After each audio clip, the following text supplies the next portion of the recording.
If you followed his career closely, you'll know that Iron Mike Tyson didn't have the most astonishing physique, but he never feared facing the giants of the ring. These fighters literally had to look down to see Tyson, yet this little man was like a Van Helsing to those monsters. Get ready to wipe away nostalgic tears, because in this video, we'll travel back in time with you to take another look at the reign of the king of the sport. Viewer discretion is advised. What you're about to see is not for the faint of heart.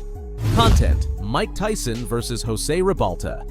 On August 17th, 1986, Mike Tyson stepped into the ring at the Trump Plaza Hotel in Atlantic City, New Jersey for a 10-round battle of pure boxing grit against José Ribalta.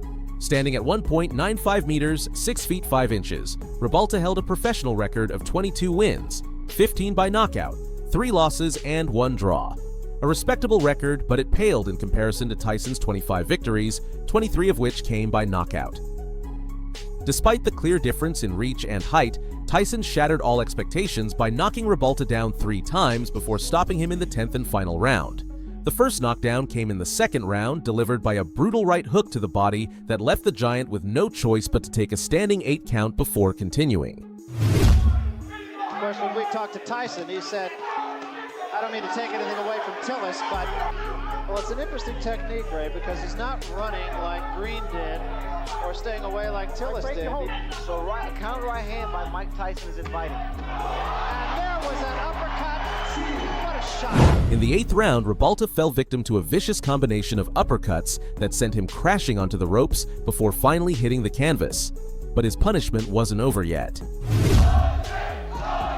Crowd taking up a chant of Jose.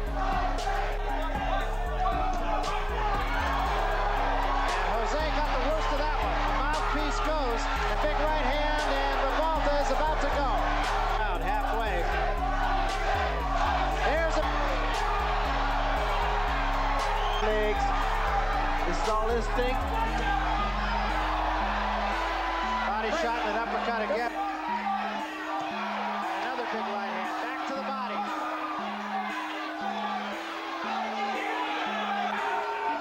There is no spring.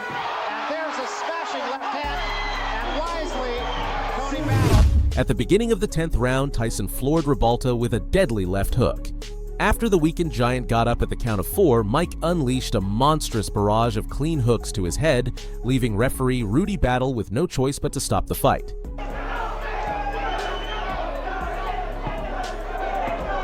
what a shot! And Ribalta. Yeah, hell yeah. That's a fighter.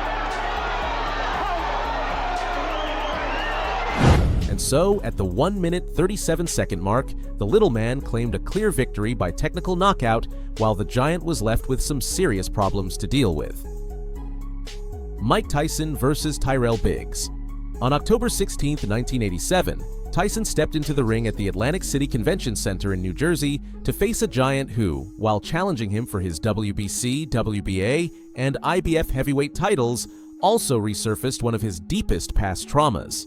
Biggs had won the gold medal at the 1984 Olympic Games, a feat that would have been nothing but a source of pride if it hadn't meant crushing our protagonist's dream.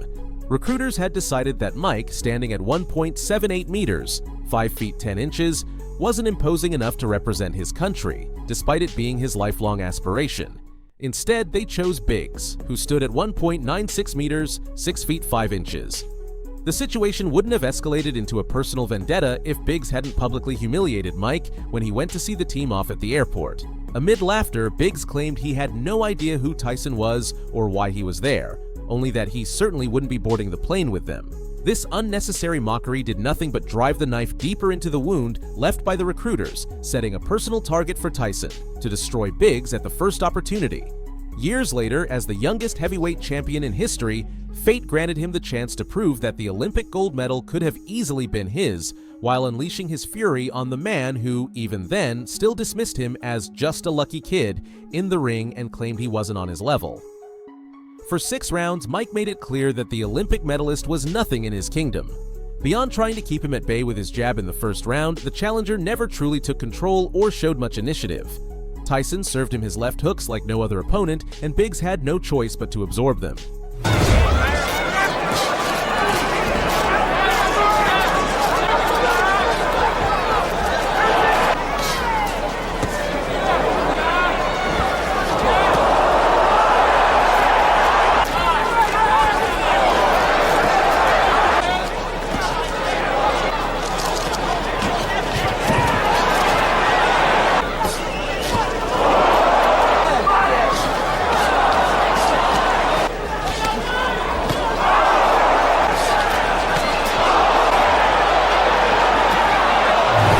Inevitably, at 2 minutes and 59 seconds into the 7th round, Mike achieved his personal mission.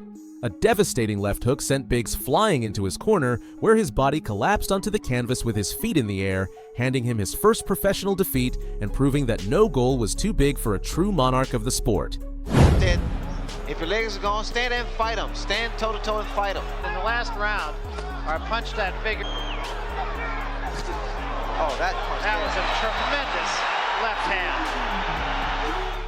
Mike Tyson versus Mitch Green. Over a year earlier, on the night of May 20th, 1986, Tyson had to face one of the greatest antagonists of his career, Mitch "Blood" Green. With a modest record of 16 wins, 10 by knockout, 1 loss, and 1 draw, Green attempted to intimidate Mike, not just with his towering 1.96 meter 6'5" frame, but also with his reputation as the leader of one of the most dangerous gangs at the time. However, for Mike, who held a spotless record of 20 victories, 19 by knockout, it was clear that no weapon was more dangerous in the ring than his fists. That night, on the legendary Madison Square Garden canvas, real blood was spilled. Fight summary. Mike pressured Green from start to finish, landing heavy shots to the head and body, ultimately winning by unanimous decision. Tyson broke Green's mouthguard 3 times and rattled him with short, devastating punches, but Blood refused to back down, counterattacking several times with flurries of punches that left him exposed. Down like a locomotive, going straight for being conditioned like Tyson. There is no. To get in the boxing ring is either crazy or lying. What is your adrenaline? It's that anticipation. Now we see some head movement. Frustrated fighter. Good left hand. Bad habit of leaning back. Watch the left hook of Mike Tyson land. Every table throws quickest shots. There's the left hook I was talking about. Step, whether that's wise or not. No, it's time and time again. That's A warning from Luis Rivera, the referee, about holding Green's in trouble. those shots to the body. He cannot a broken jaw. Green indicated that he was boxing. While there were moments of excitement, the fight, watched by more than 6,500 spectators, was marked by excessive clinching, leading to boos in the later rounds. After all, Tyson never truly put Green in serious danger, except for one moment in the early rounds when he doubled him over with 2 vicious rights to the body. In the 3rd round, a left hook sent Green's mouthguard flying, and in the 4th, another crushing left hook from Mike not only shattered the mouthguard but also dislodged part of Green's dental bridge, sending it several feet to the edge of the ring. Tyson had against Tillis, and what a shot! 1988 incident. The second encounter between these fighters took place in the early hours of August 23, 1988, this time unofficially, when Tyson stopped by Dapper Dan's, a Harlem clothing store, to pick up a custom-made jacket. Blood Green, who happened to be in the area, saw this as an opportunity to confront Mike on his turf and finally settle the score from their previous bout years earlier. When they came face to face, a heated argument was inevitable. The situation escalated to the point where Blood Green threw a punch, only to trigger Iron Mike's killer instinct. Tyson retaliated with a devastating right hand straight to Green's nose. Real blood started flowing, and it didn't stop until the gang leader, who now intimidated no one but himself in the mirror, received 5 stitches on his broken nose. Despite this second unofficial victory, Tyson paid the price for unleashing his power without the proper gear. He suffered a hand fracture, leading to the postponement of his scheduled first fight against Frank Bruno. With great power comes great responsibility, as some might say on the streets of New York. However, if this incident proved anything, it was the supremacy of the little man, both inside and outside the ring. Conclusion. If you've made it this far, I appreciate it. Remember, the best way to support my content is by leaving a like on the video. What did you think of this trip down memory lane? Were you expecting to see some of the figures who stood against Iron Mike?